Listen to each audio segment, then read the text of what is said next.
সেজন্য তিনি বলছেন, আলাম নাজআলিল আরদা মিহাদান ওয়াল জিবালা আওতাদা। এটা কি সত্য কথা নয় যে আমি তোমাদের জন্য এই পৃথিবীকে একটি বিছানা হিসাবে বানিয়ে দিয়েছি, আর এই পৃথিবীর উপরে পাহাড়গুলি দিয়ে পেরেকের মতো পাহাড়গুলিকে প্রথিত করে দিয়েছি। ওয়া খালাকনাকুম আজওয়াজা, এবং পৃথিবীর মানব বংশ অথবা যে কোনো প্রাণী এবং জন্তুর বংশ বৃদ্ধির জন্য তোমাদের স্ত্রী জাতীয় এবং পুরুষ জাতীয় জোড়ায় জোড়ায় সৃষ্টি করেছি। ওয়াজআলনা নাওমাকুম সুবাতা, আর তোমাদের জন্য তোমাদের ঘুমকে শান্তির বাহন করেছি। ওয়াজআলনা লাইলা লিবাসা, আর রাতকে করেছি আবরণ অথবা আচ্ছাদন। ওয়াজআলনা নাহারা মাআশা, আর রুজি কামাবার জন্য দিনটাকে করেছি আলোকোজ্জ্বল। ওয়া বানাইনা ফাওকাকুম সাবআন শিদাদা, আর তোমাদের উপরে 7টি মজবুত আকাশ স্থাপন করেছি। ওয়াজআলনা সিরাজান ওয়াহাজা, আর তাতে একটি অতি উত্তপ্ত অতি উজ্জ্বল একটি বাতি সৃষ্টি করেছি। ওয়ানজালনা মিনাল মুসিরাতি মাআন সাজ্জাজা, এবং ঊর্ধ্বদেশ থেকে অবিশ্রান্ত অবিরামভাবে বৃষ্টি বর্ষণ করি। কেন? লিনুখরিজা বিহি হাব্বান ওয়া নাবাতা, যাতে করে শস্য, শাক, সবজি, উদ্ভিদ আর নিবিড় বাগান সৃষ্টি করতে পারি।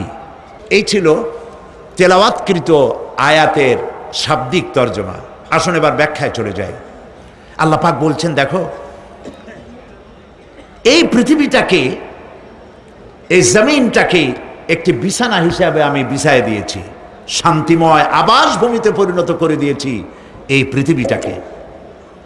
আল্লাহ পাক বলছেন, الذي جعل لكم الأرض مهدا وجعل لكم فيها سبلا لعلكم تهتدون, যিনি পৃথিবীকে তোমাদের জন্য দোলনা বানিয়ে দিয়েছেন আর সেখানে তোমাদের জন্য রাস্তা তৈরি করে দিয়েছেন যাতে তোমরা গন্তব্য খুঁজে পাও।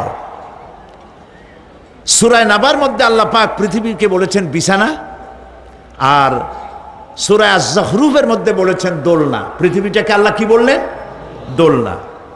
দোলনার মধ্যে শিশু যেমন শান্তিতে ঘুমায় থাকে, এই পৃথিবীটাকে তোমার জন্য শান্তিতে ঘুমাবার জন্য, চলাফেরা করার জন্য আমি এই পৃথিবীকে শান্ত করে দিয়েছি। সুবহানাল্লাহ। এবং গন্তব্যের জন্য, যাতায়াতের জন্য আমি রাস্তা বানিয়েছি। আপনি বলবেন রাস্তাগুলি তো আমরা বানাইছি গম দিয়া, ইট দিয়া, পাথর দিয়া। হ্যাঁ, আপনি বানাতে পারেন, রাস্তা আপনি বানাতে পারেন, কিন্তু যখন আপনারা কেউ বানান নাই তখন এই পথগুলি আল্লাহরই বানানো ছিল। বিশেষ করে পাহাড়িয়া এলাকায়, পাহাড়িয়া এলাকায় কোন গভর্নমেন্ট গিরিপথ তৈরি করেছে বলেন তো দেখি? কে বানিয়েছে? আল্লাহ পাক তৈরি করেছেন। এ পথ তৈরি করেছে যাতে তোমরা তোমাদের গন্তব্যে পৌঁছতে পারো। মহা শূন্যে ভাসমান এই পৃথিবী, এই পৃথিবীটাকে আল্লাহ পাক আরামের জায়গা বানিয়েছেন, অথচ এই পৃথিবীর মধ্যে আছে কি তা কি আমরা জানি? এই পৃথিবী নামক গ্রহটি, এটি প্রতি ঘন্টায় ৬৬,৬০০ মাইল বেগে পৃথিবীটা ছুটে চলছে বন্দুকের গুলির মতো। প্রতি ঘন্টায় ৬৬,৬০০ মাইল গতিবেগে পৃথিবী ছুটছে। এর অভ্যন্তরে আছে আগুন, এর মধ্যে আছে পাথর। এই এমন মারাত্মক আগুন এই পৃথিবীর পেটের মধ্যে রয়েছে যে আগুন পাথরগুলো পুড়িয়ে লাভায় পরিণত করে দেয় এবং তা উদ্গীরণ করে আগ্নেয় আকারে, আগ্নেয়গিরির আকারে উপচে পড়ে। এই পৃথিবীর মধ্যে এরকম আগুন আছে। এই পৃথিবীতে সর্বপ্রথম বিজ্ঞানীদের এই কনসেপশন আল্লাহ রাব্বুল আলামিন কোরআনের মাধ্যমে দুনিয়াবাসীকে দিয়েছেন। জগৎ একটা বা দুইটা নয়, বহুমাত্রিক জগতের কনসেপশন আল্লাহ পাক দিয়েছেন, অসংখ্য জগৎ। এই পৃথিবীর উপরিভাগে এক জগৎ, এর আভ্যন্তরীণ রয়েছে আর এক জগৎ। সাগরের ভেতরে রয়েছে এক জগৎ, সাগরের তলায় অন্য জগৎ। পৃথিবীর মহাশূন্যে, গ্যালাক্সি, ইউনিভার্সাল মহাশূন্যের ভিতরে যা কিছু রয়েছে তার মধ্যে রয়েছে অসংখ্য জগৎ। জগৎ একটি নয়, অসংখ্য জগৎ রয়েছে। পৃথিবীর মাটির তলায় কত আগুন, সেই দৃশ্য আমি চোখে দেখেছি যখন আমি ভেসুভিয়াস পাহাড় দেখেছি, পৃথিবীর বড় আগ্নেয়গিরি। আল্লাহ পাক জাহান্নামের আগুনের ইন্ধন করবেন মানুষ আর পাথর। ওয়াকুদুহান নাস ওয়াল হিজারা, পাথর আর মানুষ হবে জাহান্নামের আগুনের ইন্ধন। পৃথিবীর মাটি থেকে 3 মাইল উঁচা ভেসুভিয়াসের পাহাড়ের উপরে। ভেসুভিয়াস পাহাড় কোথায় বলতে পারেন? ইটালিতে। সেই জায়গায় যখন আমি উঠেছি, পাথর যে জাহান্নামের আগুনে পুড়বে এর বাস্তবতা নিজের চোখে দেখেছি। পাথরগুলি আগুনে পুড়ে লাভার মতো হয়ে পাহাড়ের উপর থেকে আলকাতরার মতো গলে গলে পাহাড়ের চতুর্দিকের 12 কিলোমিটার এলাকার জনপদকে ধ্বংস করে দিয়েছে। ইটালিতে আরো একটি জায়গা আছে যেটার নাম সিসিলি, সেখানেও একটি জীবন্ত আগ্নেয়গিরি আছে, যেটা আগুন এখনো জ্বলতেছে, যে কোনো মুহূর্তে এ আগুন ছড়িয়ে পড়তে পারে। কাজেই পৃথিবীর মধ্যে একদিকে রয়েছে, এর মধ্যে রয়েছে আগুন, রয়েছে পাথর গলায়া লাভা বানাবার মতো বিরাট শক্তি। সেই পৃথিবীটাকে আল্লাহ পাক এতটা শান্ত করে রেখেছেন, তোমরা যেন নিশ্চিন্তে এর কোলে দোলনার ভিতরে শিশু যেমন ঘুমায়, এই পৃথিবীটাকে তোমার জন্য দোলনা বানিয়ে দিয়েছি। তাও আমরা সুবহানাল্লাহ বলবো না? সুবহানাল্লাহ। বন্দুকের গুলির চাইতেও দ্রুতগামী এই পৃথিবী ছুটছে। সেই পৃথিবীকে বিনা দ্বিধায় আমরা খুঁজছি, সেটাকে চিরে ফেলছি এবং তার পেট থেকে রিজেক হাসিল করছি।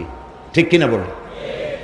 আল্লাহ রাব্বুল আলামিন সূরা আন-নামলের মধ্যে বলছেন, আম্মান জাআলাল আরদা ক্বারারান ওয়া জাআলা খিলালাহা আনহারান وجعل لها رواسي وجعل بين البحرين حاجزا।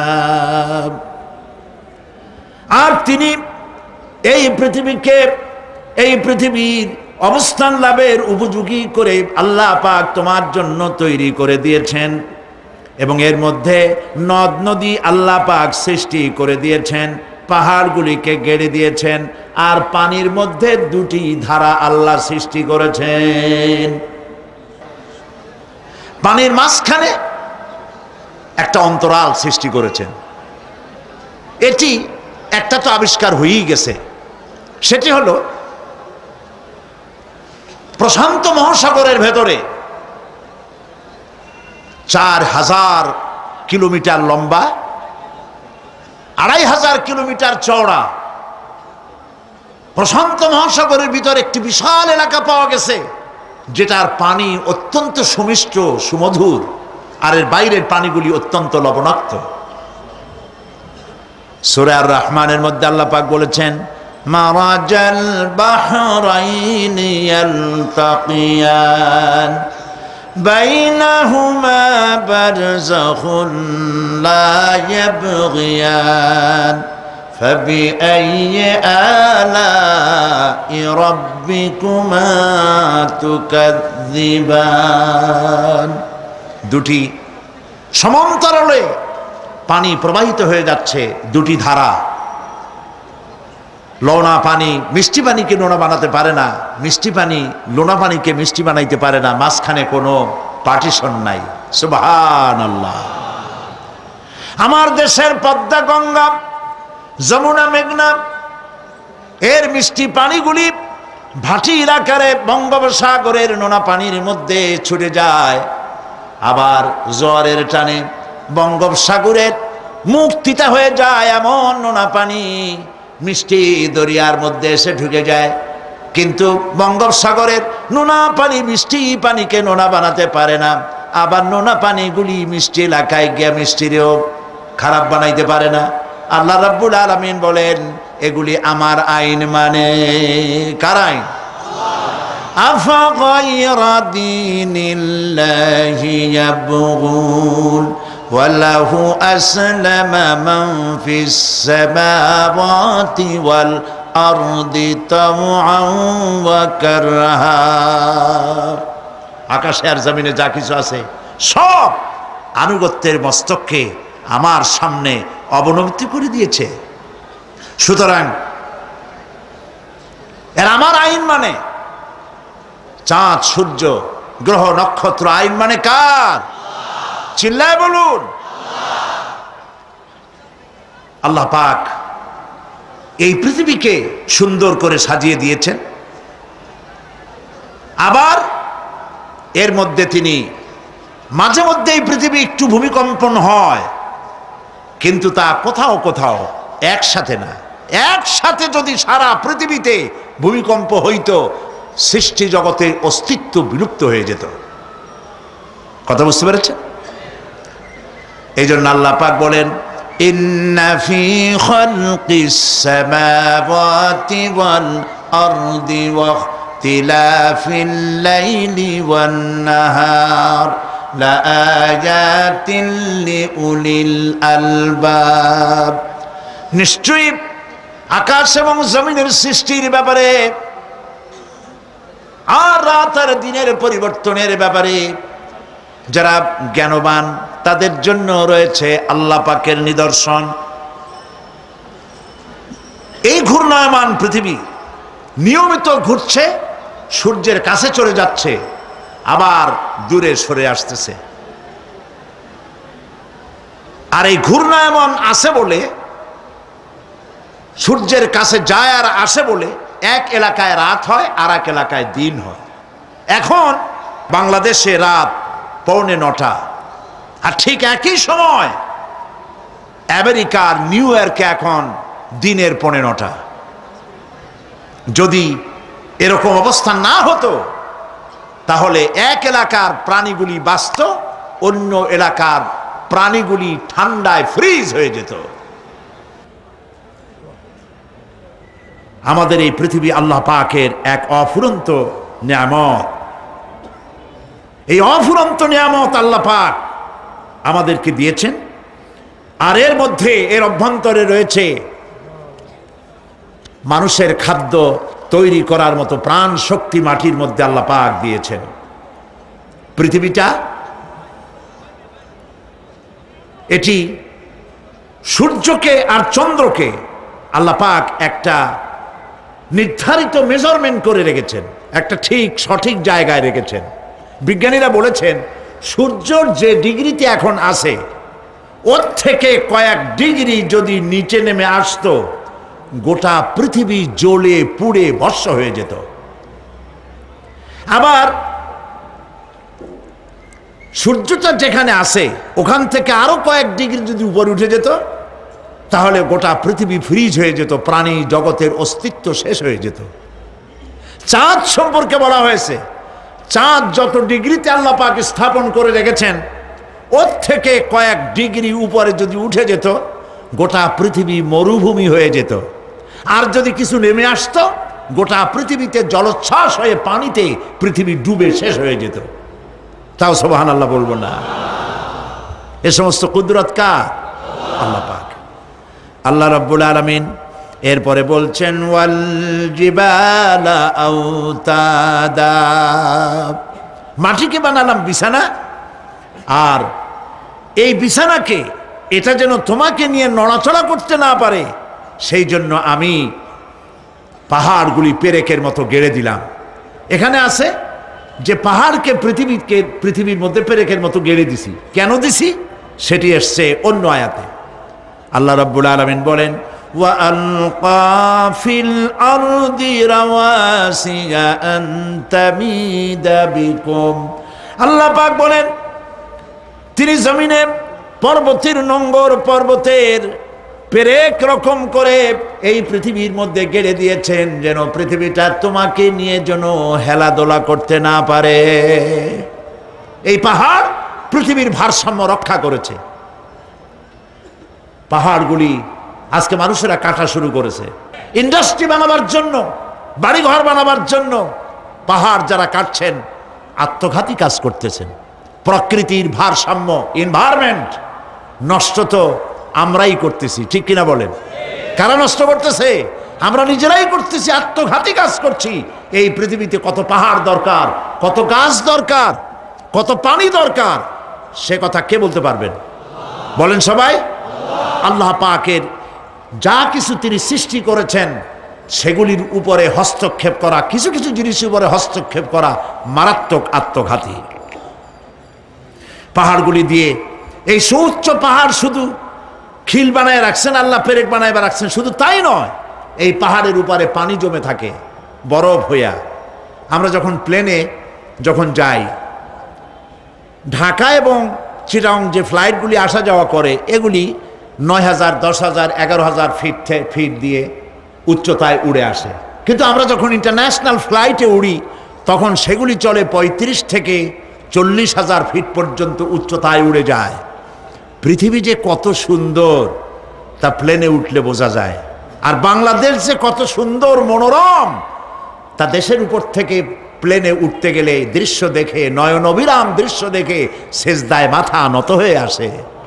সুবহানাল্লাহ, সুবহানাল্লাহ। আমার দেশ যে কত ভালো, আলহামদুলিল্লাহ বলেন। পৃথিবীর যে কোনো দেশের তুলনায় আমার দেশ অনেক অনেক অনেক ভালো, আলহামদুলিল্লাহ বলেন। এর গাছে হাত দিলে খাবার পাওয়া যায়, পানিতে হাত দিলে খাবার পাওয়া যায়, জমিনে হাত দিলে খাবার পাওয়া যায়, যেখানে হাত দেবেন সেখানে খাবার। আমাদের তো আসলে খাদ্যের অভাব না। আমাদের কি খাদ্যের অভাব আসলে? না, আসলে খাদ্যের অভাব না। আমাদের সব আছে, বিশাল বনজ সম্পদ আছে। কাপ্তাই, রাঙ্গামাটি, বান্দরবন যে দেখেন বনজ সম্পদ কাহাকে বলে। খুলনার ফরেস্ট এরিয়া যে দেখেন বনজ সম্পদ কারে বলে।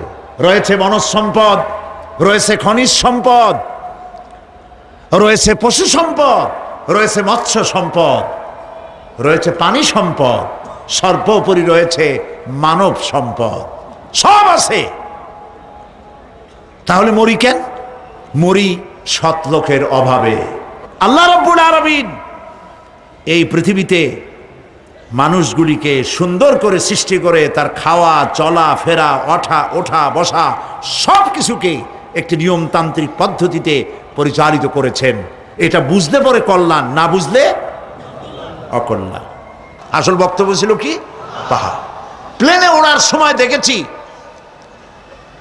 রাশিয়ার উপর থেকে যখন উড়ে যায়, টার্কি, ইটালি, আফ্রিকা দেশসমূহের উপর দিয়ে যখন উড়ে যায় তখন দেখতে পাই নিচে পাহাড়ের মাথাগুলি সাদা ধপধপ করছে।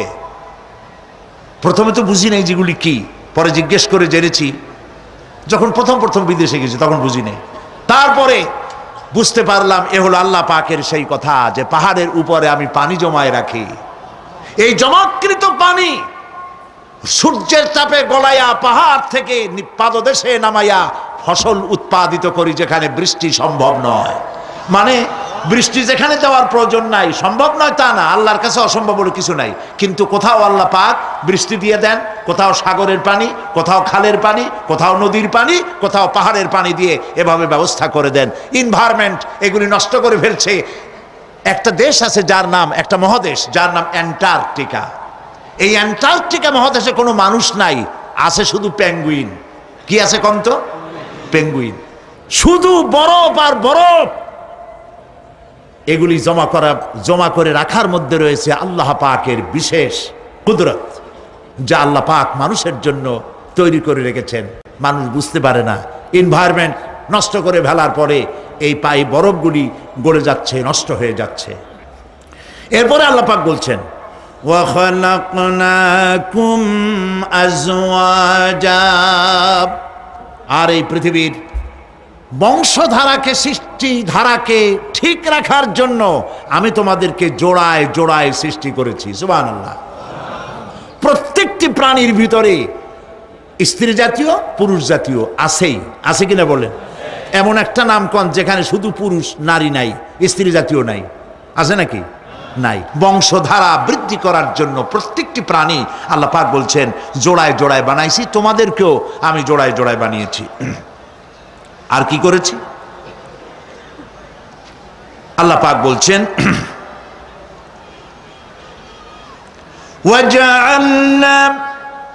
وَجَعَلْنَا نَوْمَكُمْ سُبَاتًا। একদিকে তো জোড়ায় জোড়ায় বানালাম পুরুষ এবং স্ত্রী, এই পুরুষ আর স্ত্রী সৃষ্টি করার ভিতরে রয়েছে আল্লাহ পাকের নিদর্শন। কার নিদর্শন বলুন?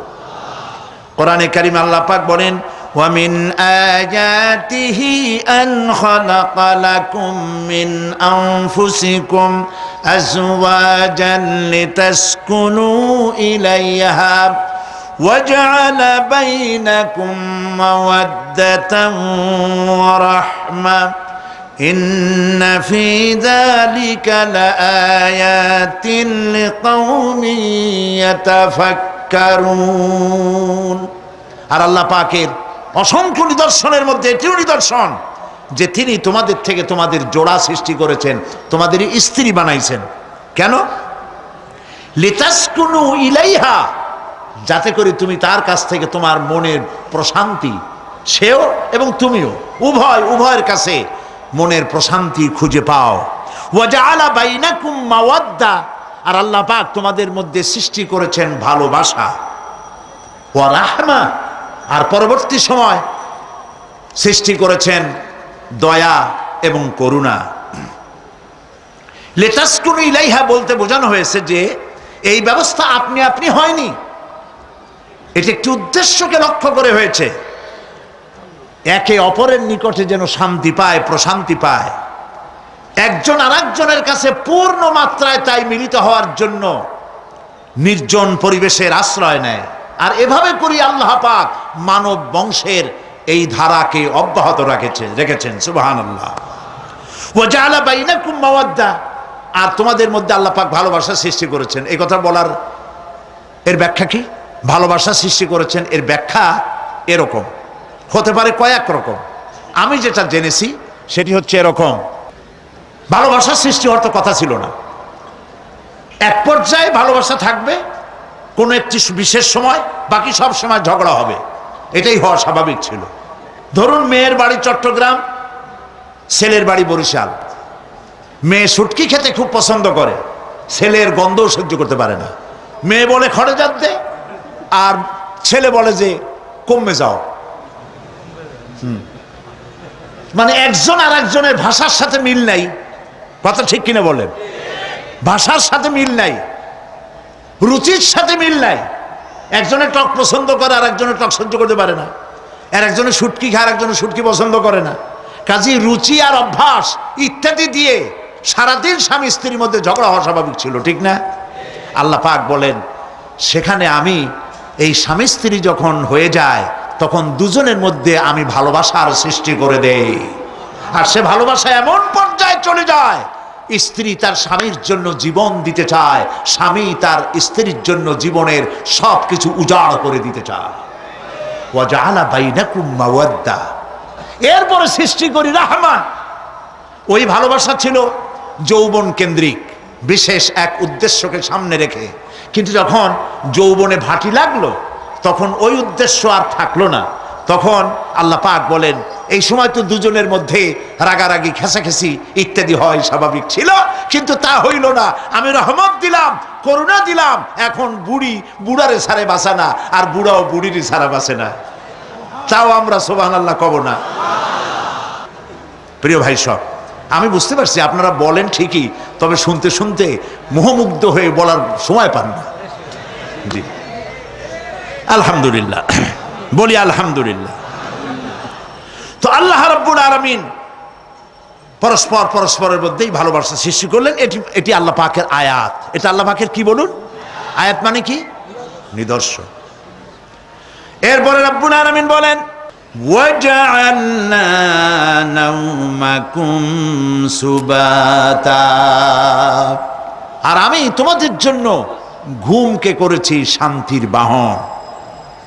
মানুষের অঙ্গ প্রত্যঙ্গ প্রত্যেকটির কাজ ভিন্ন, প্রকৃতিও ভিন্ন। চোখ দেখে, কান শোনে, জিহ্বা স্বাদ গ্রহণ করে, নাক শোনে, নাক শোখে, মস্তিষ্ক চিন্তা ভাবনা করে। এ হলো প্রকৃতি। আর প্রত্যেকটি অঙ্গ প্রত্যঙ্গের রুচি আলাদা, কর্তব্যের মধ্যে বিরাট বৈষম্য। যেমন চোখ রঙিন এবং সুন্দর জিনিস দেখতে ভালোবাসে, ঠিক কিনা বলেন? ঠিক কিনা? একটা খারাপ জিনিসের দিক চোখ পড়লেই মানুষ তাড়াতাড়ি চোখ ফিরায় নেয়, ঠিক না? চোখ সুন্দর এবং রঙিন জিনিস দেখতে ভালোবাসে। কান সুমধুর সুর শুনতে ভালোবাসে, উৎসাহ বোধ করে। আর হাত নরম এবং মসৃণ জিনিসে স্পর্শ করতে উৎসাহ বোধ করে। নাক আতরের গন্ধ শুঁকতে ভালো লাগে। আর মন নতুন নতুন রঙিন ভাবনা ভাবতে চেষ্টা করে। বাড়ি বানাবো, বিল্ডিং বানাবো, ইন্ডাস্ট্রি করব, ছেলে বিয়ে দেবো, মেয়ে বিয়ে দেবো অমুক জায়গায় বিরাট লোকের কাছে। ভাবতে ভাবতে ভাবের সাগরে হারিয়ে যায়। আর ভাবনার ভিতরে খেয়ালে যদি কেউ পোলাও পাকায়, বাস্তবে তা হোক আর না হোক, খেয়ালে মনে মনে যদি কেউ পোলাও পাকায়, তাহলে ঘিয়ের দাম যাই হোক না কেন তাতে কিছু আসে যায় না, ঠিক কিনা? মানুষ রঙিন রঙিন ভাবনা ভাবতে খুব মজা পায়। তাহলে আমি কি বুঝাইতে চাইলাম? চোখের কাজ, নাকের কাজ, মুখের কাজ, কানের কাজ, মনের কাজ, প্রত্যেকটি অঙ্গ প্রত্যঙ্গের ভিন্ন ভিন্ন কাজ আছে, ভিন্ন ভিন্ন রুচি আছে। কিন্তু একটি ব্যাপারে হাত, পা, চোখ, নাক, মস্তিষ্ক সব এক ব্যাপারে তারা ঐক্যমত পোষণ করেছে। এ ব্যাপারে কোনো ইখতিলাফ তাদের মধ্যে নাই, সেটা হলো ঘুম। সেটার নাম কি? ঘুম। ঘুমাইতে চায়, হাতের শরীরের সমস্ত অঙ্গ প্রত্যঙ্গ ঘুমের কোলে নিবেদিত হয়ে যেতে চায়। ঘুম না আসলে হাত আর চলে না, মাথায় আর ভাবতে ইচ্ছা করে না, পাও আর চলতে চায় না, হার্টবিট বেড়ে যায়। আর ঘুমালে পরে সব শান্ত হয়ে যায়। সুবহানাল্লাহ কব না? আল্লাহ রাব্বুল আলামিন বলেন, এই নিদ্রা কি, এই ঘুমকে আমি তোমাদের জন্য শান্তির বাহন বানিয়ে দিয়েছি। আলাম ইয়ারাউ আন্না জাআলনাল লাইলা লিয়াসকুনু ফীহি ওয়ান নাহারা মুবসিরান ইন্না ফী যালিকা লাআয়াতিন লিকাওমি ইউমিনুন। তারা কি আল্লাহ পাকের এই কুদরতের কথা চিন্তা করে না, যে আমি রাতের আধার দিয়ে ধরনীর বুক ছেয়ে দেই, দিনের উজ্জ্বলতা, কোলাহল, গাড়ির আওয়াজ, ভ্যাঁ ভোঁ আওয়াজ হচ্ছে, কলকারখানার আওয়াজ হচ্ছে, সূর্যের বিরাট তাপ, ঘুম আসে না। সারাদিন কাজ করার পর শরীরের আরাম দেওয়ার জন্যে রাতের একটি কালো চাদর পৃথিবীর উপরে আমি বিছায় দেই।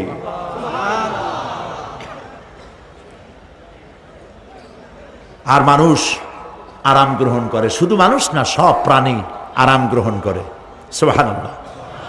এবং এরপরে দিনের আলো দিয়ে উদ্ভাসিত করি, যেন বিশ্রামের পর নতুন করে আবার কাজের সমস্ত উদ্দীপনা নিয়ে নতুন করে কাজে ঝাঁপিয়ে পড়তে পারে। কয়েক ঘন্টা অথবা সারাদিন হাড় ভাঙা খাটুনি খেটেছে, রিক্সা চালায়ছে, গাড়ি চালায়ছে, আড়াই মনের বস্তা মাথায় করে টেনেছে, চিন্তা ভাবনা করেছে। এরপরে যখন এই লোকটি কয়েক ঘন্টা মাত্র নিদ্রা গেল, আরাম পেল, মস্তিষ্ক হালকা হয়ে গেল, হার্টবিট কমে গেল, হাতের পায়ের কর্মোদ্দীপনা বেড়ে গেল, নতুন করে আবার কাজ করার জন্য সুযোগ এসে গেল।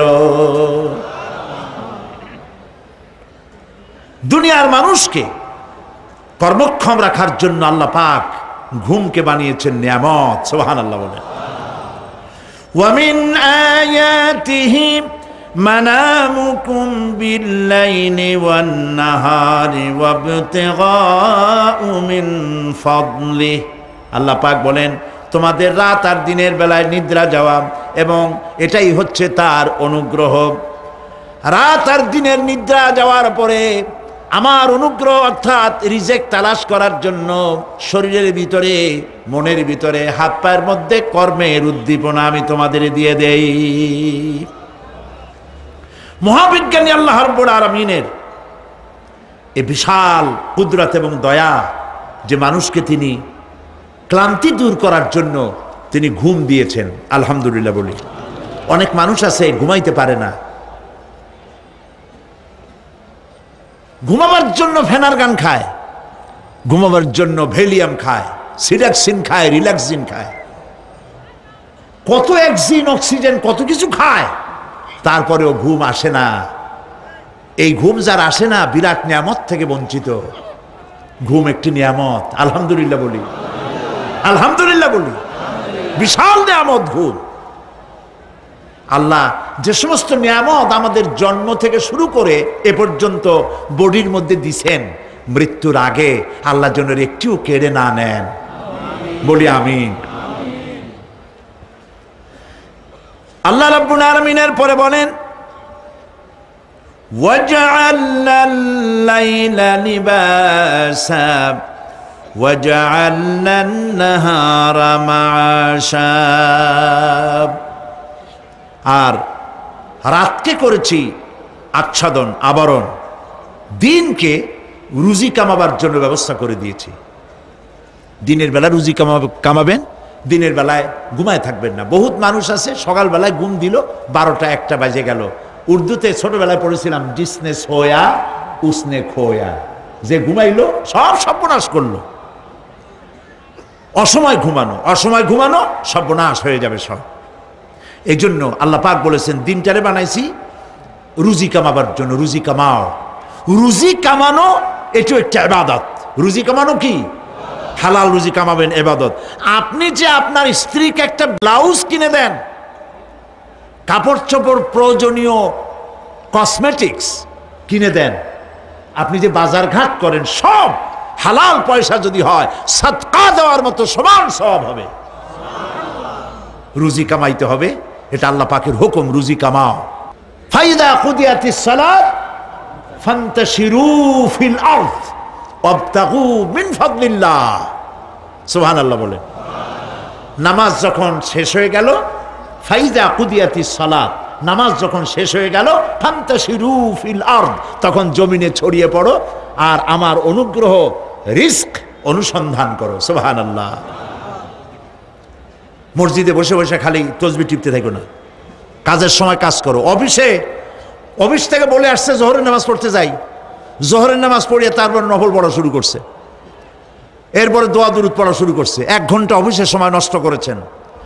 ফরজ নামাজ, সুন্নত নামাজ পড়তে যতটুকু লাগবে এর থেকে বেশি সময় নিলে বেতন হালাল হবে না।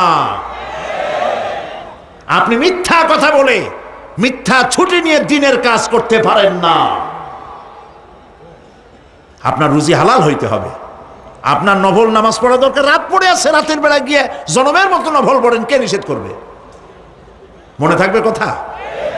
প্রিয় ভাই সব, হযরত ওমর ফারুক রাদিয়াল্লাহু তাআলা আনহু তিনি একবার মসজিদ নববীর মধ্যে দেখলেন ফজরের সময়, জোহরের সময় তিনি দেখলেন ফজরে যাদের দেখলাম এক জায়গায় বসা 5-7টা লোক, জোহরে তো তাদেরই দেখতেছি, আসরের সময় দেখলেন ওইখানে বসা, মাগরিবেও দেখলেন, এশায়ও দেখলেন।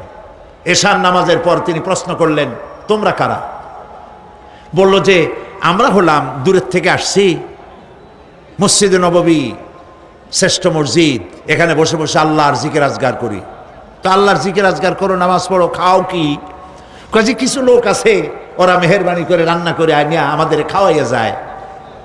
হযরত ওমর ফারুক রাদিয়াল্লাহু তাআলা আনহু বললেন, তাহলে তো তোমার চাইতে, তোমরা যে কয়জন এখানে বসে ইবাদত করো, তোমাদের চাইতে ওই ব্যক্তি অনেক উত্তম যে নিজে রুজি কামাই করে তোমাদের খাওয়ায় যায়। তোমরা তো অলস। শুনে রাখো, নামাজের সময় ছাড়া আগামীকাল এই জায়গায় যদি বসা দেখি, ব্যাট মারে বাইর করে দেবো মসজিদ নববী থেকে। ইসলাম কাজের প্রতি উদ্দীপনা দিয়েছে, ইসলাম কাজের ট্রেনিং দিয়েছে। সুবহানাল্লাহ বলে। কাজ করো আর খাও, বসে বসে বাপের বোঝা হইও না। প্রিয় ভাই সব, এরপরে আল্লাহ পাক বলছেন وبنينا فوقكم سبعا شدادا আর তোমাদের উপরে আমি তোমাদের উপরে শক্ত মজবুত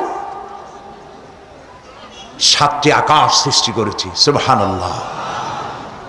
এর থেকে বেরিয়ে যাওয়ার কোনো উপায় নাই, এতে ফাটল ধরাবারও কোনো উপায় নাই। এবং এই আকাশটাকে আমি আবার সুন্দর করে সাজায় রাখছি। নয়ন অভিরাম দৃশ্য সার্বক্ষণিকভাবে আমি রেখেছি, রাতের আধারে যা দেখা যায়। সেটা কি? আল্লাহ রাব্বুল আলামিন বলেন, ইন্না যায়্যানাস সামাআদ দুনিয়া বিজিনাতিনিল কাওয়াকিব। এই দুনিয়ার আকাশখানিকে তারকা প্রদীপ দিয়া সাজায় রেখেছি মনের মতো। দেখো তুমি তাকাইয়া, কি সুন্দর করে আকাশকে সজ্জিত করে রেখেছি। আল্লাযী খালাকা সাবআ সামাওয়াতিন তিবাকা মা তারা ফি খালকির রাহমানি মিন তাফাউত ফারজি'ল বাসারা হাল তারা মিন ফুতুর। ক্ষমাশীল তিনি, সপ্ত আকাশ রচিলেন থরে থরে, কোনো ত্রুটি হেরিবে না তার পূর্ণ সৃজন পরে। চাহো তুমি তার সৃষ্টি পানে, দেখো কিছু ভুল চুক, ফিরাও তোমার নয়ন খানি, ফিরাও তোমার মুখ। আকাশটাকে সুন্দর করে সাজাইছি, তাকায় দেখো তো কোনো ভুল ত্রুটি আছে নাকি? সুবহানাল্লাহ। আল্লাহ পাক বলছেন, মা তারা ফি খালকির রহমান মিন তাফাউত, রহমানের সৃষ্টির ভিতরে কোনো ত্রুটি পাবে না। ফারজি'ল বাসারা হাল তারা মিন ফুতুর। আবার তাকাও, কে বলতেছেন? আবার তাকাও, ভালো করে তাকাও, দেখো কোন সৃষ্টির মধ্যে কোনো ত্রুটি আছে কি? জোরে বলেন নাই, জোরে বলেন নাই, বলেন আলহামদুলিল্লাহ, সুবহানাল্লাহ। এক দরবেশ, সে একবার এক বট গাছের তলায় বসিয়া এই আয়াত পড়তেছিলেন। এই আয়াত পড়ে তার মনে উঠলো, আল্লাহ পাক বলছেন হাল তারা মিন ফুতুর, দেখো কি কোনো ভুল চুক, আবার তাকাও। তো সে দেখে ভুল ত্রুটি তো ধরবার উপায় নাই। আল্লাহ তোমার সৃষ্টির মধ্যে কোনো ত্রুটি নাই, তবে একটা জিনিস আমার কাছে একটু বেকায়দা লাগে। সেটা কি? সে বলছে যে আল্লাহ, এই যে বট গাছ, বিশাল গাছ, যেমন গাছ ফলটা তো ওইরকম হয়নি, তাল গাছটা যেমন ফলটাও ওই রকম, নারকেল গাছটা যেমন ওই রকম, বেল গাছটা যেমন ফলটা ওই রকম, চালতাটা যেমন ফলটা ওই রকম, ঠিক না? কিন্তু এত বড় বট গাছ, ফল একেবারে একটু একটু। দরবেশ সাহেব চিত হয়ে শুয়ে শুয়ে এগুলি চিন্তা করতেছিলেন। হঠাৎ করে একটা বটের ফল, আধা পাকা ফল, অনেক উপর থেকে বৃন্তচ্যুত হয়েছে দরবেশ সাহেবের নাকের ডগার উপরে টস করে পড়ছে। পড়ার সাথে সাথে নাক জ্বলিয়ে উঠছে। কান ধরে তওবা করে দরবেশ সাহেব সিজদায় পড়ে গেছেন। আল্লাহ, কি বলিলা করলাম, আমার চিন্তা মতে যেমন গাছ তেমন ফল, তালের সাইজের যদি হইতো, যে পজিশনে আমার নাকের উপরে পড়ছে, নাক তো ভালো, মাথাও গুঁড়ো গুঁড়ো হয়ে যেত। সুবহানাল্লাহ, সুবহানাল্লাহ। আল্লাহ পাক বলছেন, সুম্মা রজি'ল বাসারা কাররাতাইনি ইয়ানকালিব ইলাইকাল বাসারু খাসিআও ওয়া হুয়া হাসির। অক্ষমহীন দৃষ্টি তোমার সৃষ্টিতে পাবে ফাঁকি, ফিরাও তোমার নয়ন খানি, ফিরাও কাঙ্গালাখি।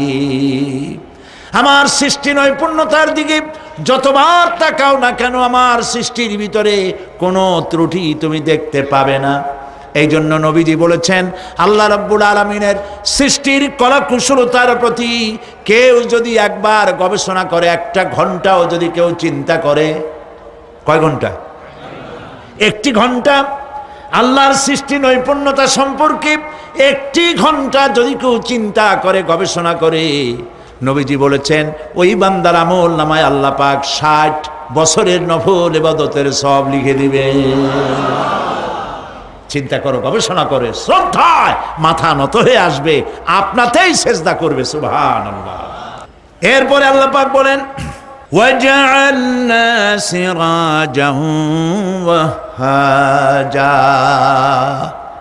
আর আমি তোমাদের উপরে আকাশ সৃষ্টি করেছি, আর ওর মধ্যে আমি সৃষ্টি করেছি মহাশূন্যে এক অতি উত্তপ্ত, অতি উজ্জ্বল এক বাতি সৃষ্টি করেছি। সিরাজ শব্দের অর্থ হলো সূর্য, ওয়াহাজ এ শব্দের অর্থ হচ্ছে একই সাথে অতি উত্তপ্ত, অতি উজ্জ্বল। সূর্যের ব্যাস হচ্ছে এই পৃথিবীর চাইতে, সূর্যের ব্যাস হচ্ছে পৃথিবীর চাইতে 109 গুণ, এবং এর আয়তন পৃথিবীর চাইতে 13 লক্ষ গুণ বড়, আর দূরত্ব হচ্ছে পৃথিবীর মাটি থেকে 9,30,00,000 মাইল ব্যবধানে এই সূর্যকে আল্লাহ পাক স্থাপন করেছেন। এই সূর্যের মধ্যে যেমন রয়েছে তাপ, আবার তেমন রয়েছে আলট্রা ভায়োলেট রে। সূর্যের মধ্যে অনেক কিছু আছে, এখনো বিজ্ঞানীরা তা আবিষ্কার করতে পারে নাই। এর মধ্যে কল্যাণধর্মী জিনিসও আছে এবং অকল্যাণ জাতীয় কিছু জিনিস আছে। সেটা কি কারণে, সেটা আল্লাহ ভালো জানেন, আমরা জানি না। আমরা মনে করি অকল্যাণ, আল্লাহ জানেন ওর মধ্যে কি কল্যাণ আছে। যেমন সাপের বিষ, আমরা সাপ দেখলেই মারি, কিন্তু সাপ আপনাকে ক্ষতি না করলে আপনি মারবেন কেন? আর যদি ক্ষতি করার মনে হয়, ক্ষতির মতো মনে হয়, মেরে ফেলে দিন। এটা বলা হয়েছে হাদিস শরীফে, ক্ষতিকর মনে হলে মেরে ফেলে দিন। কিন্তু সাপ তার বিষের মধ্যে মানুষের জীবন রক্ষাকারী ওষুধ সাপের বিষ দিয়েই তৈরি হয়। সূর্যের মধ্যে অকল্যাণ ধর্মিক যা আছে সেটা কেন, এটা আমরা জানি না। এখন অকল্যাণ ধর্মী যে জিনিসটাকে বিজ্ঞানীরা মনে করেন, সেটার নাম হলো আলট্রা ভায়োলেট রে, অতি বেগুনি রশ্মি। এই অতি বেগুনি রশ্মি, এটার অ্যাকশন হচ্ছে এই যে প্রাণী জগতের মধ্যে যদি এটা লাগে, এসে পড়ে, পৃথিবীতে যদি স্পর্শ করে, তাহলে ক্যান্সার সহ নানাবিধ দুরারোগ্য ব্যাধিতে গোটা পৃথিবী ছড়িয়ে পড়বে। ওই আলট্রা ভায়োলেট রে যাতে পৃথিবীর মাটি স্পর্শ করতে না পারে, সেজন্য আল্লাহ রাব্বুল আলামিন ওজোন স্তর তৈরি করেছেন। OZONE, ওজোন স্তর তৈরি করা আছে, যাতে করে ওই রেটা পাস করতে না পারে। সেই রেতে বিজ্ঞানীরা লক্ষ্য করেছে, রেতে ফাটল ধরেছে। সূর্য কত দূরে? 9,30,00,000 মাইল দূরে। মানুষেরা, বিজ্ঞানীরা টের পেয়েছে যে ওজোন স্তরে ফাটল ধরেছে। সুবহানাল্লাহ। আল্লাহ পাক বলছেন ওয়ামা উতীতুম মিনাল ইলমি ইল্লা কালিলা, তোমাদেরকে খুব সামান্যতম জ্ঞান আমি দান করেছি। সামান্য জ্ঞান দিয়ে গেছে কদ্দূর দেখেন। সুবহানাল্লাহ বলেন। চিন্তায়, শ্রদ্ধায় মাথা নত হয়ে আসবে। এগুলি যদি হয় সাধারণ জ্ঞান, ছোট্ট জ্ঞান, সামান্যতম জ্ঞান, তাহলে আমার আল্লাহ সুবহানাহু ওয়া তাআলার জ্ঞান কত অসীম, কত অনন্ত, কত চিরন্তন। সুবহানাল্লাহ। সে আল্লাহ রাব্বুল আলামিন ওজোন স্তরকে রেখেছেন, ওটা ক্র্যাক করেছে। কেন ক্র্যাক করেছে? ক্র্যাক করেছে এনভায়রনমেন্ট নষ্ট করার কারণে। আমরা গাছ কেটেছি, যত গাছ কেটেছি তত গাছ লাগাই নেই। টেলিভিশনে যে গাছ সম্পর্কিত যে বিজ্ঞাপনগুলি দেওয়া হয়, এগুলি নিছক কোনো বিজ্ঞাপনের উদ্দেশ্যে বিজ্ঞাপন নয়, এগুলি বাস্তব। নবী করিম সাল্লাল্লাহু আলাইহি ওয়াসাল্লাম গাছ কাটতে নিষেধ করেছেন। প্রয়োজনে কাটুন, প্রয়োজনে, বিনা প্রয়োজনে আপনি গাছের পাতাও ছিঁড়বেন না, প্রয়োজনে গাছটাও কেটে ফেলতে পারেন। পাতা ছিঁড়বেন না কেন? যেহেতু প্রত্যেকটি পাতা আল্লাহ রাব্বুল আলামিনের জিকির করছে। এই গাছগুলি কেটে কেটে প্রকৃতির ভারসাম্য আমরা নষ্ট করেছি। গাছ আমাদের বন্ধু। আমরা বাতাস থেকে অক্সিজেন গ্রহণ করি, অক্সিজেনকে কার্বন ডাই অক্সাইড করে ছেড়ে দেই। কার্বন ডাই অক্সাইড হচ্ছে প্রাণী জগতের জন্য বিষ। এই বিষকে নষ্ট করে দিয়ে অক্সিজেনকে পরিশোধিত করা, রিফাইন করার কোনো ফ্যাক্টরি পৃথিবীতে নাই। আল্লাহ রাব্বুল আলামিন এই সৃষ্টি জগৎকে বাঁচাবার জন্য অসংখ্য গাছ বানিয়েছেন, আর গাছের খাদ্য বানিয়েছেন কার্বন ডাই অক্সাইড। আমার জন্য যেটা বিষ সেটা গাছের জন্য খাদ্য। গাছ সারা রাত এটাকে খাইলো, দিনের বেলায় সূর্যের তাপে এই কার্বন ডাই অক্সাইড আর গাছের সবুজ রং, পাতার সবুজ রঙে মিলে এক প্রকারের রন্ধন ক্রিয়ার মধ্য দিয়ে কার্বন ডাই অক্সাইড আবার ফ্রেশ অক্সিজেন হয়ে পৃথিবীর প্রাণী জগৎকে বাঁচার জন্য পথ উন্মুক্ত করে দেয়। আল্লাহ সুবহানাহু ওয়া তাআলা তিনি বলছেন, এভাবে করে আমি এই সূর্যের তাপ দিয়ে পৃথিবীবাসীকে কল্যাণধর্মী হিসেবে সূর্যকে সৃষ্টি করেছি। এই সূর্যের তাপ এটি একটি বিরাট অগ্নিকুণ্ড, কোটি কোটি বছর ধরে ভূপৃষ্ঠে আলো এবং উত্তাপ ছড়িয়ে যাচ্ছে। সুবহানাল্লাহ বলেন। বলেন তো, পৃথিবীর সমস্ত আগুন সব যদি এক জায়গায় করা হয়, সূর্য এক সেকেন্ডে যে তাপ পৃথিবীতে দেয়, ওরকম এক সেকেন্ডের তাপ পৃথিবীর সব আগুন এক জায়গায় হইয়া সমভাবে সর্বত্র ছড়াতে পারবে কি? সুবহানাল্লাহ। মসজিদ আন-নববী আশ-শরীফ আল মদিনা আল মুনাওয়ারা, সোনার মদিনা। সুবহানাল্লাহ। আমি মদিনায় গিয়া এবারও বলছি, আল্লাহ যদি ফাহাদের মাফ করতে চান, মসজিদে নববী এবং মসজিদে হারামের যে এক্সটেনশন এবং হাজিদের জন্য যে উপকার করেছেন, আল্লাহ যদি মাফ করতে চান, এটা বড় আকারের একটা ওসিলা হয়ে যেতে পারে। এক সময় গরমে কষ্টে অস্থির হয়ে যেতাম মসজিদে নববীতে, এখন মসজিদে নববীতে ঢুকলে মনে হয় জান্নাতের মধ্যে। আর জান্নাত তো চিন্তা করা যায় না, কোনো চোখ নাই যা দেখছে, কোনো কল্পনা নাই, যা মন নাই যা কল্পনা করছে, এটার সাথে তুলনাই হবে না। তবে মনে হয় যেন জান্নাতের মধ্যে ঢুকে গেছি। প্রত্যেকটি খামের গোড়া থেকে ঠান্ডা বাতাস উঠতেছে, প্রত্যেকটি পিলারের গোড়া থেকে। মসজিদে নববী থেকে 3 কিলোমিটার দূরে এসি প্লান্ট। পৃথিবীর সব থেকে বড় এসি প্লান্ট হচ্ছে মদিনা মুনাওয়ারায় এসি প্লান্ট, যেটা দিয়ে মসজিদে নববী, যেখানে 8 লক্ষ মানুষ একসাথে নামাজ পড়তে পারে। ঠান্ডা উঠতেছে। সুবহানাল্লাহ। ভাইদের বলি, হজ যারা করছেন, পয়সা করি আছে, হজ করেছেন, ভালো করেছেন, মাঝে মধ্যে সময় পেলে রমজান মাসে যায়েন। মানুষেরা আমাদের দেশের হলিডে করতে কপাল পোড়ারা সিঙ্গাপুর যায়, ব্যবসা করতে যান, আমার আপত্তি নেই, আমেরিকায় যান, সিঙ্গাপুরে যান, ব্যাংকক যান, হংকং যান, থাইল্যান্ড যান, যেন বললে সেখানে যান। কিন্তু হলিডে করার জন্য এই সব জায়গায় না গিয়া পয়সাগুলি জমাইয়া রমজান মাসে যাইয়েন মদিনা মুনাওয়ারায় আর আল্লাহর ঘর মসজিদে হারামে। সুবহানাল্লাহ। কোরআন নাজিল কেমনে হয়েছে তা তো দেখি নাই। ইমাম যখন তারাবির মধ্যে তেলাওয়াত করেন, মনে হয় যেন আকাশ থেকে এখনো কোরআন নাজিল হচ্ছে। সুবহানাল্লাহ। কি তেলাওয়াত! যেমন শেখ আব্দুর রহমান আস-সুদাইস, তেমন সাউদ আশ-শুরাইম, তেমন শেখ আব্দুর রহমান আল হুজাইফি। সুবহানাল্লাহ, সুবহানাল্লাহ। তো আল্লাহ তার কুদরত দিয়ে এই পৃথিবীকে ভরে রেখেছেন, নিয়ামত দিয়ে ভরে রেখেছেন। মুসলমানদের জন্য সবচাইতে বড় নিয়ামত কোরআন শরীফ নিয়ামত, কাবা শরীফ নিয়ামত, মসজিদ আন-নববী আশ-শরীফ আল মদিনা আল মুনাওয়ারা। সুবহানাল্লাহ। সবাই বলেন সুবহানাল্লাহ।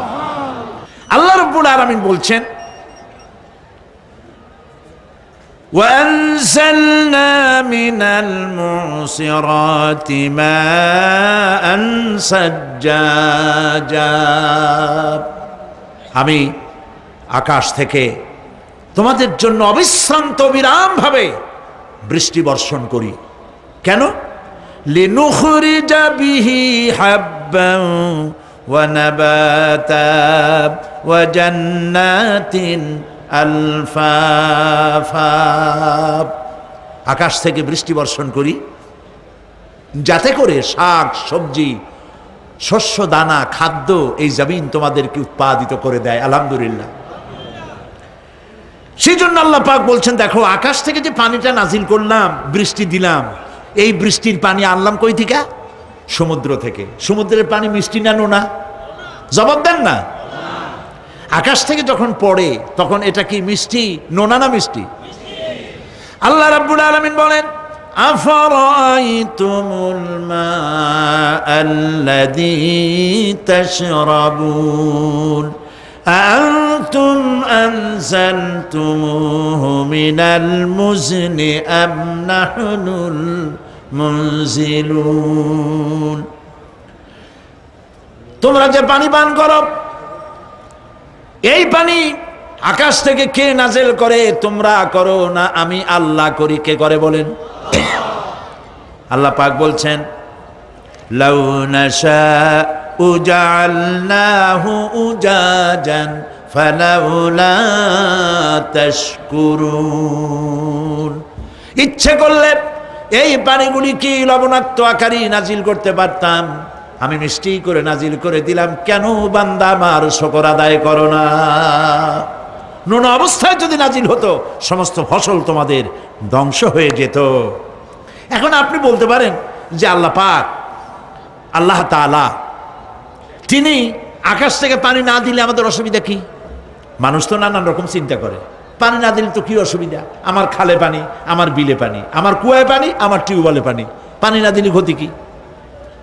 আল্লাহ পাক কোরআনে কারীমের মধ্যে বলেছেন, কুল আরাআইতুম ইন আসবাহা মাউকুম গাওরান ফামান ইয়াতিকুম বিমাইম মাইন। বলো দেখি সবে, শুকাইয়া যদি যায় এই জমিনের পানি, তাহলে হেথায় তটনির ধারা কে দিবে সবারে আনি। বান্দারে, বৃষ্টি না হইলে তুমি পানির পরোয়া করো না, সমুদ্রের পানি নেবা, নদীর পানি নেবা, কলের পানি নেবা। শুনে রাখো বান্দা, নদীর প্রবাহমান নদীর পানি, কলের পানি, টিউবওয়েলের পানি, মাটির পরতে পরতে পানি, সব যদি আমি শুকায় দেই, কে আছে এই পৃথিবীতে যে নতুন করে তোমার জন্য পানি আমদানি করে দিতে পারে? পারে কেউ? কেউ পারে না। এই পানি দিয়ে আমি তোমাদের জন্য ফসল ফলাই, লিনুখরিজা বিহি হাব্বান ওয়া নাবাতা। ইয়া আইয়ুহান নাসু যকুরু নি'মাতাল্লাহি আলাইকুম হাল মিন খালিকিন গায়রুল্লাহ। হে মানব সকল, স্মরণ করো আল্লাহ পাকের ওই নিয়ামতকে। ওই আল্লাহ ছাড়া তোমাদের কি এমন কেউ আছে? কোন আল্লাহ, কোন রিজিক দাতা? ইয়ারযুকুকুম মিনাস সামাই ওয়াল আরদ, যিনি আকাশ এবং জমিন থেকে তোমাদেরকে রিজিক দিতে পারেন। লা ইলাহা ইল্লা হুয়া, ওই আল্লাহ ছাড়া কেউ নাই। ফাআন্না তুফাকুন, যাও কই? কেন বিভ্রান্ত হও? আল্লাহ পাক আকাশ থেকে পানি দিলেন, জমিনের ফসল উৎপাদন করে দিলেন, আর এরপরে আল্লাহ পাক বলেন, ওয়া জান্নাতিন আলফাফা, আর ঘন সন্নিবদ্ধ নিবিড় বাগান বানায় দিলাম। সুবহানাল্লাহ বলেন। এখানে আল্লাহ পাক কি কি বললেন? শাক, লক্ষ্য করুন, শাক, সবজি, খাদ্যশস্য, উদ্ভিদ, এগুলো দিলাম, আর সাথে সাথে ঘন নিবিড় বাগান বানাইলাম। নিবিড় বাগান দেখছেন?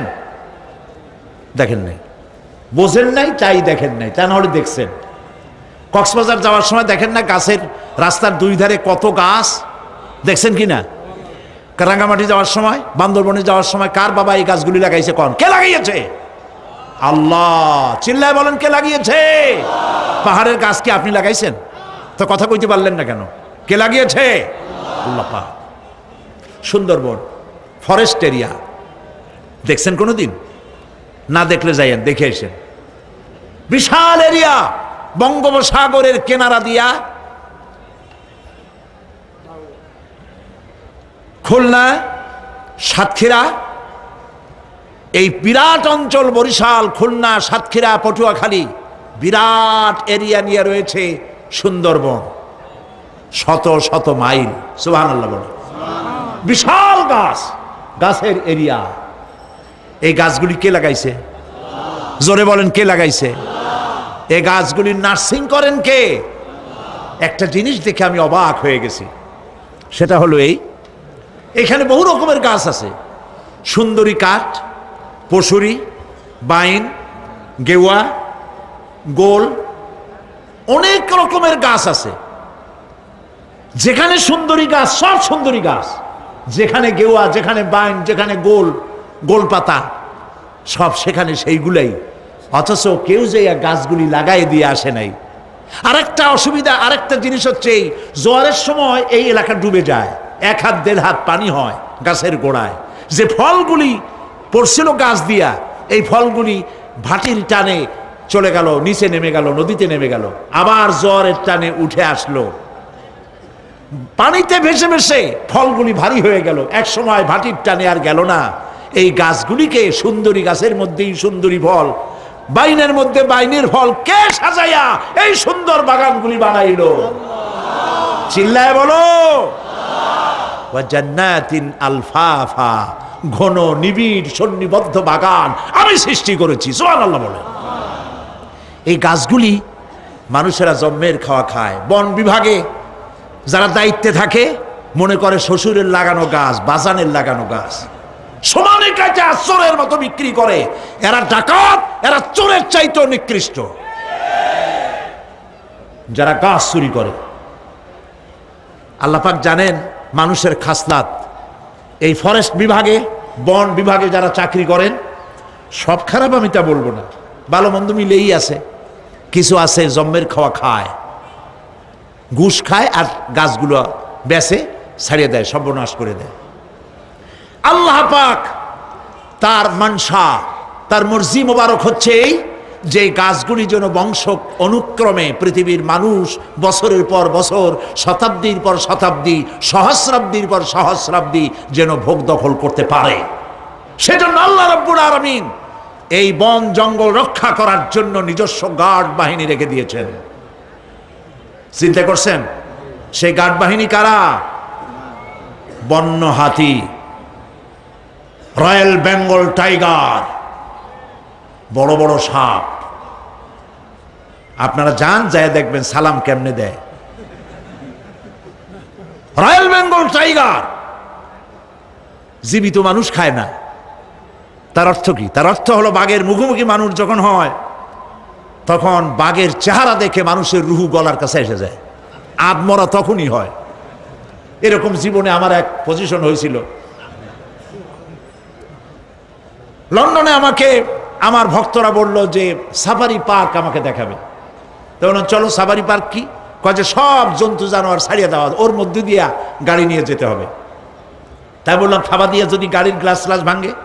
তা বললো যে ওখানে পুলিশ আছে, লোকজন আছে, হর্ন জোরে বাজাইতে হবে, নিয়ম আছে, তাহলে তারা আসবে এবং বন্দুকের মধ্যে রাবারের গুলি আছে, বিষ মাখানো, ওইটা মেরে দেবে, তারপরে জন্তুটা পড়ে যাবে, তার ঘুম আসবে, তখন বেঁচে যাবে। আমি দেখার লোভ সামলাইতে পারলাম না, আর ভয় তো ঘামে গেলাম। আল্লাহ ভরসা করে গেলাম। বিশাল এরিয়া, আল্লাহ যে কত দেখাইছে গোলামের, সুবহানাল্লাহ। সারা জীবন সেজদায় পড়েও কুলাইতে পারবো না, কত আল্লাহ দেখাইছেন, সুবহানাল্লাহ। গেট দিয়ে ঢুকলাম, লোহার বিশাল গেট, বাঘ সিংহ সব ছাড়িয়ে দেওয়া জঙ্গলের মধ্যে। তা আমরা গেছিলাম একটা ভালো সময়, সকালবেলা। সেখানে সব গোস্ত, বড় বড় গোস্ত, এগুলো খাইতে দিছে, প্রাণীরা সব গোস্ত খাওয়ায় ব্যস্ত। সেখানে মানুষগুলা, আমরা কাফের বলি আর যাই বলি, তাদের নৈতিকতা আছে। আমার দেশের বাঘগুলারে তাদের জন্য বরাদ্দ হচ্ছে গোস্ত, কিন্তু 4 পায়া জন্তুরে হাড্ডি খাওয়াইয়া 2 পায়া পশুগুলিতে গোস্তগুলো খাইয়ে ফেলে। জানোয়ার পশুর চাইতে নিকৃষ্ট, ঠিক কিনা বলেন? পশুর খাদ্য নিজে খায়। যাই রাখেন আমাদের দেশের চিড়িয়াখানাগুলির অবস্থা, বাঘ শুকায় গেছে, হরিণ শুকায় গেছে, সিংহ শুকায় গেছে। তার তো শুকাবার কথা না। পরে কে খাওয়ায় জঙ্গলে? কে খাওয়ায়? আল্লাহ পাক খাওয়ান, সুবহানাল্লাহ। এত বড় বড় গোস্তের টুকরা এক একটা বাঘে পেয়েছে। বাঘ একটারে নিয়ে গাছে উঠছে, আর একটা টানাটানি করতেছে, আর আমরা গাড়ি নিয়ে আসতে যাচ্ছি। এক বাঘ তার ওই গোস্ত ফালায় থুয়ে আমাদের দিকে আগায় আসতেছে। আমি বললাম আল্লাহ, যা ভয় করতেছিলাম আমি তখন, ওই যে বলেছি যে মরা মানুষ বাঘে খায় না, বাঘ দেখলেই কলজে উড়ে যায়। আমার হার্ট বিট এত বাড়ছে, আর আল্লাহ আল্লাহ করতেছি, দোয়া দুরুদ শেষ হয়ে গেছে পড়তে পড়তে। বাঘটা একেবারে গাড়ির কাছাকাছি আসছে, ইন্না লিল্লাহ পড়তে পড়তে সরে গেলাম। আল্লাহর মেহেরবানি, বাঘটাও কি মনে করে মনে করলো এই যে ছোট্ট আল্লাহর ছোট্ট গোলাম আরে খাইয়া কি হবে, বোঝা ছাড়িয়ে দিল আমার ওই মনে করে। তার যা শক্তি, গাড়ির গায়ে যদি থাপ্পড় মারতো আমার টয়োটা গাড়ি ছিটকে আর এক জায়গায় পড়ে যেত। আল্লাহ বাঁচাই দিলেন, সুবহানাল্লাহ। প্রিয় ভাই সব, আল্লাহ রাব্বুল আলামিন এই সব জিনিস পৃথিবীকে দিয়েছেন। আর এইগুলি বলার পরে আল্লাহ পাক বলছেন যে এই চোখে দেখা জিনিসগুলি বললাম। কে বলতেছেন? চোখে দেখা জিনিসগুলি দেখালাম, এগুলি দেখে চক্ষুকে উন্মিলিত করার জন্য এই সব দৃষ্টান্ত আমি চোখের সামনে রেখে দিলাম। এর দ্বারা বোঝো এত বড় বিশাল আকাশ, অত বড় সূর্য, এত সুন্দর চাঁদ, এই পাহাড়, ওই সমুদ্র, এই বনবনানী যিনি সৃষ্টি করেছেন, আমার মতো ছোট্ট মানুষ মৃত্যুর পরে তিনি আবার জিন্দা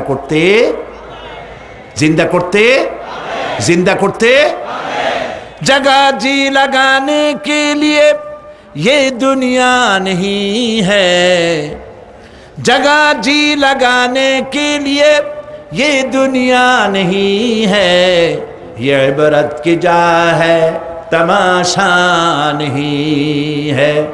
এই পৃথিবী খেল তামাশা করার জায়গা না, দেখো আর শেখো আল্লাহ পাকের অপূর্ব সৃষ্টি, নৈপুণ্যতা, কলা কুশলতা দেখো, আর সেজদা দিয়ে আল্লাহ রাব্বুল আলামিনের শুকরিয়া আদায় করো। সুবহানাল্লাহ। আমরা যদি তা করতে পারি, আল্লাহরে যদি বুঝতে পারি, আমাদের আমল আখলাক ভালো হয়ে যাবে। আমরা চুরি করে গাছ বেচবো না, ওজনে কম দেব না, খাদ্যে ভেজাল দেব না, ঘুষ খাবো না, সুদ খাবো না, প্রতারণা করব না, মিথ্যা কথা বলবো না। আমরা ভালো হয়ে যাব যদি এই একটি জিনিসকে বিশ্বাস করতে পারি যে আমার এই জীবন শেষ কথা নয়, আর একটা জীবন আসবে, সেই জীবনে এই জীবনে।